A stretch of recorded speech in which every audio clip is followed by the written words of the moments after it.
கர்த்தருக்குள் பிரியமானவர்களே, ஜூலை 6 இன்றைய பனித்துளிகளின் தலைப்பானது பிறர் தவறுகளை மன்னிப்பது. வசனம் யாக்கோபு 5வது அதிகாரம் 9வது வசனம். சகோதரரே, நீங்கள் நியாயம் தீர்க்கப்படாதபடிக்கு ஒருவருக்கொருவர் விரோதமாய் முறையிடாதிருங்கள். இதோ நியாயாதிபதி வாசற்படியில் நிற்கிறார். மகா அலெக்சாண்டர் தனது 32 வயதில் முழு உலகையும் தனது ஆளுகைக்குள் கொண்டு வந்தார். உலகை கைப்பற்றிய மன்னருக்கு தனது தோற்றம் குறித்த ஓவியம் ஒன்றை ஏற்படுத்த விரும்பினான். இந்த பணியினை திறம்பட செய்வதற்கு தனது ராஜ்யத்தில் இருந்த தலை சிறந்த ஓவியன் வரவழைக்கப்பட்டான். அலெக்சாண்டர் ஓவியனிடம் தனது முழு உருவத்தையும் வரைவதற்கு பதில் தனது முகத்தை மாத்திரம் வரையுமாறு கூறினான். மன்னனின் இந்த உத்தரவு ஓவியனுக்கு மனசஞ்சலத்தை ஏற்படுத்தியது. ஏனென்றால் மன்னனின் ஒரு கன்னத்தில் ஒரு வடு பெரியதாக இருந்தது. போரின் போது பட்ட காயம் ஏற்படுத்தியிருந்த வடு அது. தீவிர யோசனைக்கு பின்னர் ஓவியன் ஒரு சந்தோஷமான முடிவிற்கு வந்தான்.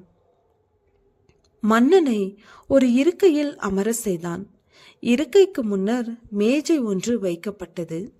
இருக்கையில் இருந்த மன்னன் தன் முழங்கலையை மேஜை மீது வைத்து தானும் முற்புறம் சற்று சாய்ந்து தன் கையை கன்னத்தில் வைத்து வடு மறையுமாறு அமர்ந்து ஓவியம் வரைய காட்சி கொடுத்தான். இக்காட்சியின் விளைவாக காயம் ஏற்படுத்திய வடு நீங்கி ஒரு அழகிய முகம் வரைபடத்தில் உருவாயிற்று. இந்நிகழ்வு ஒரு காரியத்தை நமக்கு வெளிப்படுத்துகிறது.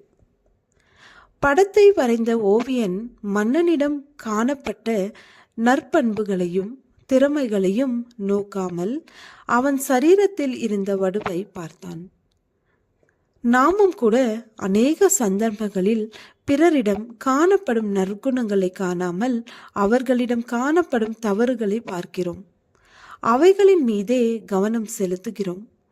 சில சந்தர்ப்பங்களில் அவைகளை நாம் மிகைப்படுத்தி அவர்களை நாம் அவமதிக்கிறோம்.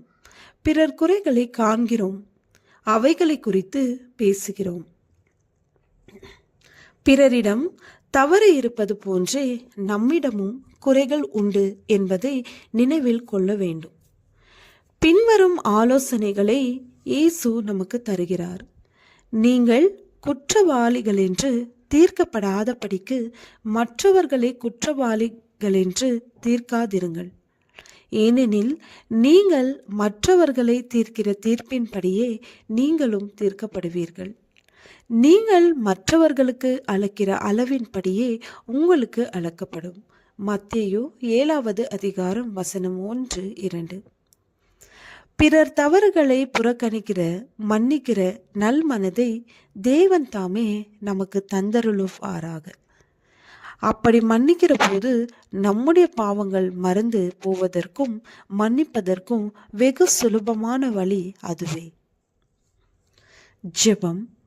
ஆண்டவரே, பிறர் தவறுகளை புறக்கணித்து அவர்களை நேசிக்க எங்களுக்கு உதவி செய்யும். ஆமேன்.